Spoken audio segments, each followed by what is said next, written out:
Hey there, and welcome to the ACMG competition.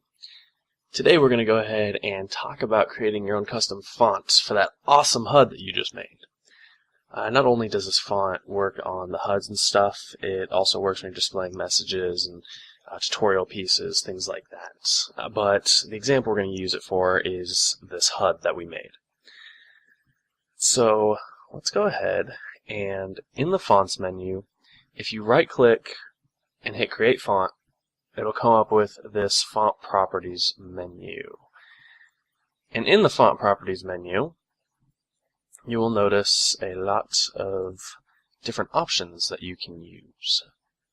So let me go ahead and move this so you can see the whole thing. Alright, and as you can see, we have our normal, name the font box up here, and the way we name our fonts is going to be with the starting being FNT so that we can recognize it as a font, and then you can either do an underscore or you can just start off the next part with capitals. And since we're going to use this in the HUD, we're going to call this FNT HUD. And this way we can identify it with the HUD whenever we use it in the HUD object. And here under font we can change it to literally any font we have on our system.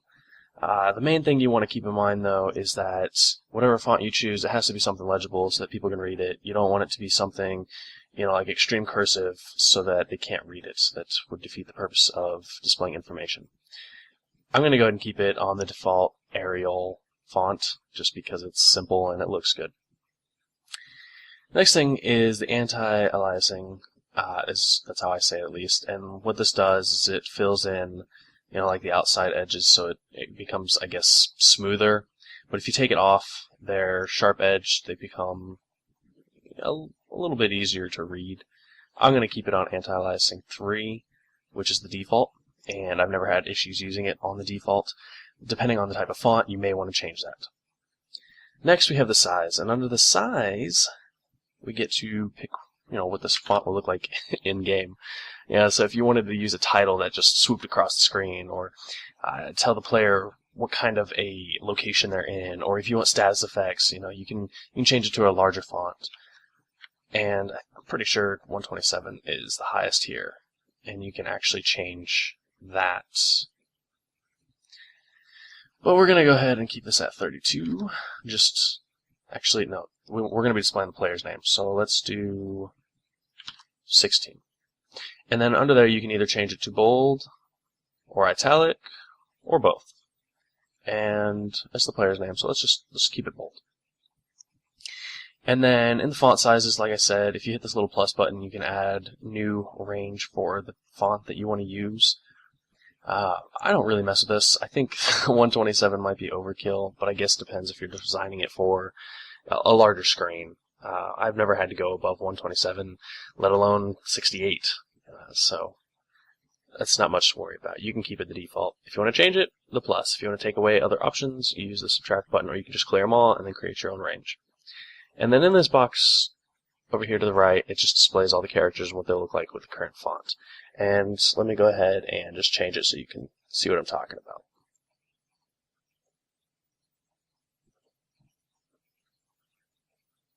Actually, that's not too bad of a font. Let's go ahead and use this one. So after we're done, we click OK in the bottom right corner, and we created our HUD, our graphical user interface inside of our player's object, and we can go ahead and change that. Go ahead and pull up the code here. And as you recall from our last video, we have our HUD drawing elements here. If you do not remember seeing this, or if you skipped through the last video because you didn't want to dabble in some code, basically all this does here is it's commented using the double backslashes, and then this first one is drawing a sprite, which is our player's sprite, stored in a variable right here. So our player's name is that, and our player's sprite is that. And that's where we get these odd-looking variable names here. So if you wanted to draw the player's name in that special font we have, we are going to actually create a new line above the draw text line and beneath the comments. And to call this font, we're going to be drawing a font, so we're going to do draw underscore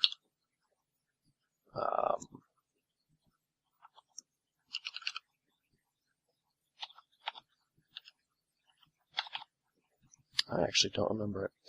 Let's see. Draw set. I'm sorry. Draw set, because we're going to be drawing and we're going to be setting something. It's an option. And then it's going to be font. And then in parentheses, we're going to, as we recall, put our font's name, which is FNT HUD, and then close the parentheses and, like I put at the end, the semicolon. So what this does is this sets the font to this new font that we created, and anything after it is going to have that font.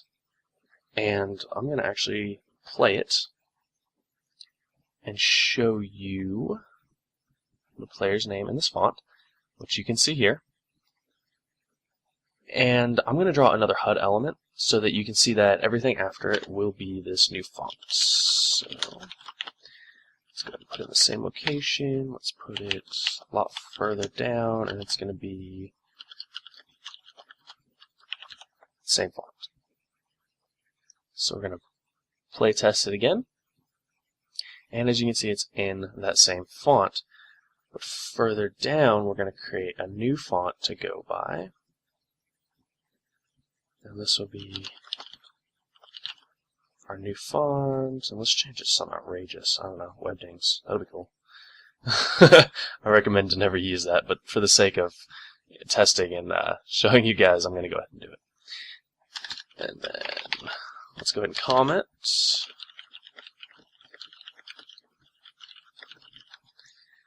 Okay, so let's do draw set font, and then we're going to use our new one. This will be the new font. And then we're going to draw our text. And let's go ahead and put it in the same location. And let's do 60. Wow. And this is going to be the player's level, so I'm just going to draw a string of 75 maybe. Actually, it's going to be words because I did Webdings. Holy cow. Okay, so further down it should show the font's changed. As you can see, holy cow translates into a bunch of different characters because that is our font. Now if you wanted to actually see that change, let's go ahead and change our font to something else. And this is how you can change all your fonts dynamically. I mean, like, it's really easy. And as you can see, holy cow. So creating a font and then drawing a font on screen is super easy to do, and it can be the flair that adds to your game. You can do menu options, you can do titles. I mean, without even going into Photoshop or drawing your own sprites or something, you can just use this to draw the HUD interface, menus, whatever you want to do. So you're not limited to, you know, the default stuff that they have. You can actually create your own fonts, you can write your own text, use variables, and display the information you want to the player. So this concludes the tutorial, and I hope you guys look forward to the next one. Catch you guys later.